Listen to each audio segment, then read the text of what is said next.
Você sabia que o Brasil teve um imperador que no fundo do coração sonhava em ser professor? Parece roteiro de filme, mas essa é a história real de Dom Pedro II, o monarca que quase abandonou o trono para viver entre os livros. Ao contrário da imagem que temos dele, de um governante sério, barbudo e firme no poder. Dom Pedro II carregava um desejo secreto. Desde muito jovem, ele nunca se sentiu totalmente à vontade com o peso da coroa. Seu verdadeiro fascínio não estava nos salões do palácio ou nas intrigas políticas, mas sim nas bibliotecas, nos laboratórios e nas salas de aula. Ele era um intelectual de primeira linha, um verdadeiro apaixonado pelo conhecimento. Olá, pessoal! Antes de mergulharmos nessa história fascinante, que tal deixar aquele like para fortalecer o canal? Se você é novo por aqui,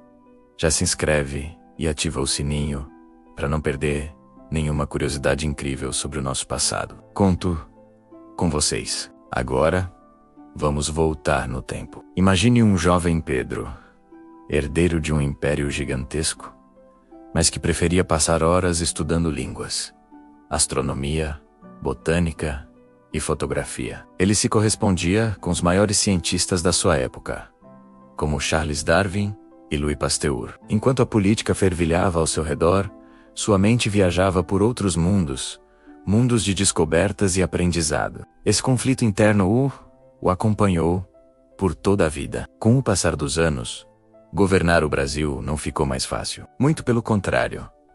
O peso do cargo se tornou um fardo imenso. Pense nas crises políticas intermináveis, na pressão constante dos barões do café e dos grandes proprietários de terra, e nos conflitos militares, como a devastadora Guerra do Paraguai. Manter um país de dimensões continentais unido e em paz era uma tarefa que desgastava qualquer um, e Dom Pedro II sentiu isso na pele. A responsabilidade era gigantesca, e em seus momentos mais íntimos, ele desabafava. Em cartas para amigos e em conversas reservadas com pessoas de confiança, o imperador confessava seu cansaço. Ele admitia abertamente que sua verdadeira vocação era outra. Ele dizia que seria muito mais feliz como um simples professor universitário ou um estudioso, dedicando sua vida à ciência e às artes, longe das obrigações e das pressões do governo. Ele não apenas sonhava com isso, ele chegou a considerar seriamente a possibilidade de abdicar do trono. Em vários momentos de crise aguda,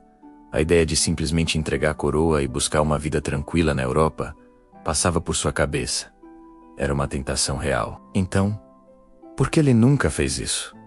O que o impedia de seguir seu coração? Vários fatores pesavam contra essa decisão. O primeiro, e talvez mais importante, era o seu profundo senso de dever. Ele foi criado, desde criança, com a ideia de que seu destino era governar o Brasil. Abandonar o trono para ele seria como abandonar seu povo e seu país a um futuro incerto. Ele temia que sua saída pudesse mergulhar o Brasil no caos, em uma guerra civil ou na fragmentação do território. Além disso, havia a questão da sucessão. Dom Pedro II não tinha um herdeiro homem que tivesse sobrevivido até a idade adulta.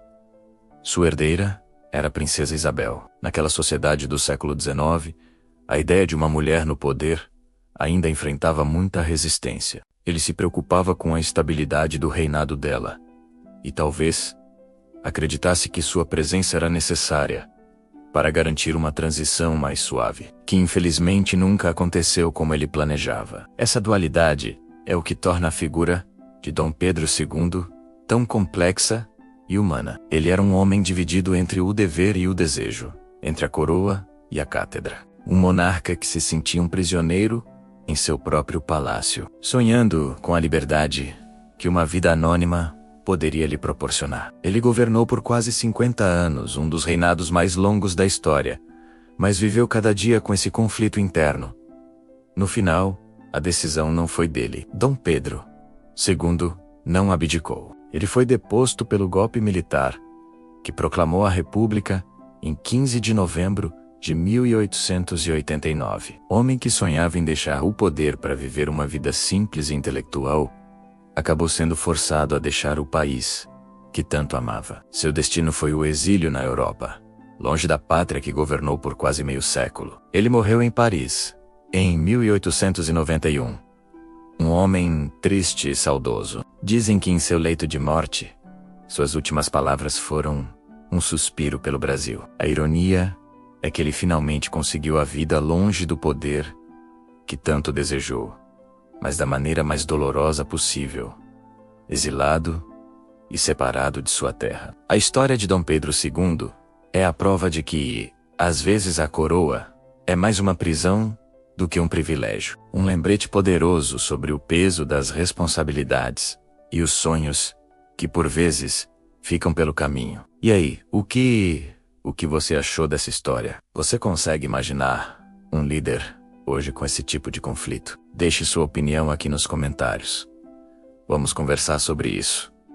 Muito obrigado por assistir até aqui. Se você gostou, não se esqueça de compartilhar este vídeo com seus amigos e familiares. Um grande abraço e até a próxima.